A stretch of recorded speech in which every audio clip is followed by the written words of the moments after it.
We live in a world where the term old money isn't just a label, it's a living, breathing history.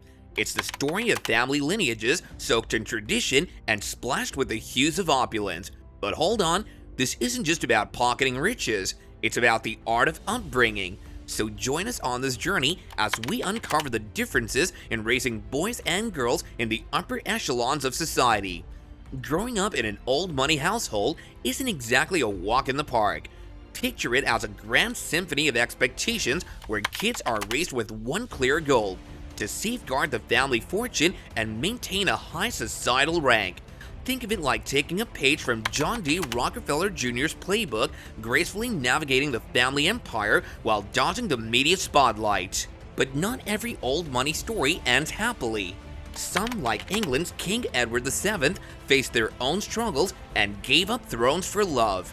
In today's world, we see similar challenges with figures like Prince Harry, criticized for things that might harm the family's reputation. Still, many of these kids embrace the family traditions, focusing on being modest, discreet, and helpful. They learn to navigate the world where family connections opens doors to fancy events and exclusive social circles. Now let's talk about the boys in these families. Education is a big deal, with a strong focus on top-notch schools like the Ivy League or Oxbridge.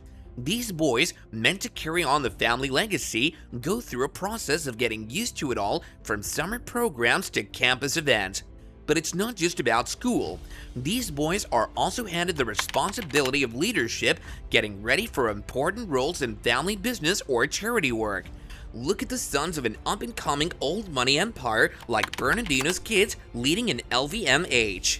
They also get into sports like polo and join exclusive clubs, getting molded into future leaders. However, things are changing in old money families. The usual traditions are making way for a focus on entrepreneurship and different interests. Heirs like Prince John Christoph, a Bonaparte descendant, show a shift towards choosing unique paths. Now, in the world of old money families, a girl's life is a bit like a dance with high expectations. From doing well in school to being socially graceful, athletic, and strong, these girls feel a lot of pressure to excel. But growing up in a wealthy bubble can make it hard for them to understand the struggles of those with less. In the past, debutante balls were a big deal for entering high society, but things are changing. Focus on art, languages, and social sciences is shifting towards business education and being independent in a career. Old money heiresses are stepping out of their family shadows, taking charge of family businesses, and mixing their family legacy with their own uniqueness. Now let's peek into the world of old money parenting, a mix of being really involved and sometimes seeming distant. With a lot of wealth, there's a big emphasis on education, values, and manners. Nannies, tutors, and household staff play a big role in shaping these kids, giving them knowledge and making sure they know how to act in social situations. Old money parenting isn't just about copying what everyone else is doing. There's a special focus on protecting wealth, keeping a high social status, and building social connections. Recently, there's been a shift towards business education and being independent in a career, adapting to the changes in the world. As these kids grow up in the world of old money, they shape their adult lives in a big way.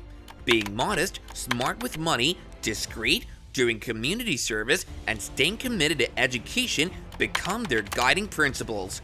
These principles affect their jobs, who they marry, and their lifestyles. They often go for prestigious jobs or work in family businesses, and they might marry someone from a similar social class to keep their wealth and status. Doing exclusive activities like polo matches and yachting becomes a regular part of their lives, influencing their friends and how they see the world. But let's not forget, being part of old money isn't all glitz and glam.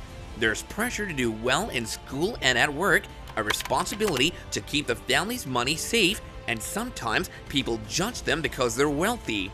So that's a peek into the world of old money families, where old tradition meets new ways and family history mixes with each person's uniqueness. We'd love to hear from you in the comments down below. So that's it for today's video. Meet you in the next one, and until then, don't forget to watch our latest video on how old money handles divorce.